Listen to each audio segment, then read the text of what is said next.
পাবনায় অস্ত্রের মুখে জিম্মি করে আশ্রয়ণ প্রকল্পের ৭টি ঘর ভেঙে ফেলেছে দুর্বৃত্তরা। ঘর হারিয়ে খোলা আকাশের নিচে মানবেতর জীবন কাটছে ভূমিহীন পরিবারগুলোর। সরকার পতনের পরপরই ঘটে এই বর্বরোচিত ঘটনা। স্থানীয় চেয়ারম্যানের অভিযোগ, প্রশাসনকে জানিয়েও মেলেনি কোনো প্রতিকার। রাতারাতি ধ্বংসস্তূপে পরিণত হয়েছে স্বপ্নের ঠিকানা।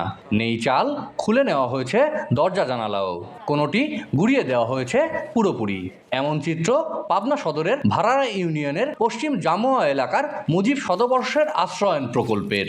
দেখে বোঝার উপায় নেই, মাত্র 2 বছর আগে এখানে আশ্রয় পেয়েছিল ভূমিহীন 60টি পরিবার।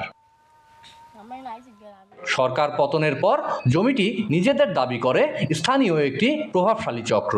অভিযোগ, 8ই আগস্ট রাতে বাসিন্দাদের অস্ত্রের মুখে ঘর ছাড়তে বাধ্য করে চক্রটি। রাত্রি ওরা অস্ত্রশস্ত্র নিয়ে এসে সারে বাড়া আমার বাড়ি ঘর ইট পাটকেল সব কিছু ভাঙে চুরিলে তামানতে উচ্ছেদ করে দেখো বেটা শালারা তোর বাপ এনে জায়গা লাই তুই দিলে শালারা এনে এসে বাড়ি ঘর বলে তাই মাথা গোজার একমাত্র ঠাঁই হারিয়ে মানবেতর জীবন কাটছে ভুক্তভোগীদের। কালার এক্সপার্ট, জর্জ স্যাপ এবং মাইল্ড অন হ্যান্ডস টেকনোলজি সমৃদ্ধ অরিক্স ক্রিস্টাল ওয়াশ আপনার উচ্ছেদের বিষয়ে প্রশাসনকে জানানো হলেও নেওয়া হয়নি কোনো ব্যবস্থা। বাড়ির ঘর নাই, কিছু নাই, বাদে বাড়ি ঘরে লইছি, কোনে থাকবো আমরা।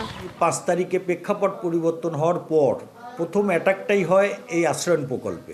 ইউনো নির্বাহী স্যার মহোদয়, এসিলেন স্যার, আমার সদর থানার ওসি থেকে শুরু করে প্রতিটা স্টেপ আমি আমার কর্তৃপক্ষকে আমি অবগত করছি। আমি জানি না কোনো অদৃশ্য কারণে সবাই নিশ্চুপ। ঘটনার প্রায় 6 মাস পার হলেও জেলা প্রশাসন শুধু আশ্বাস দিয়েই দায়িত্ব পালন করছে।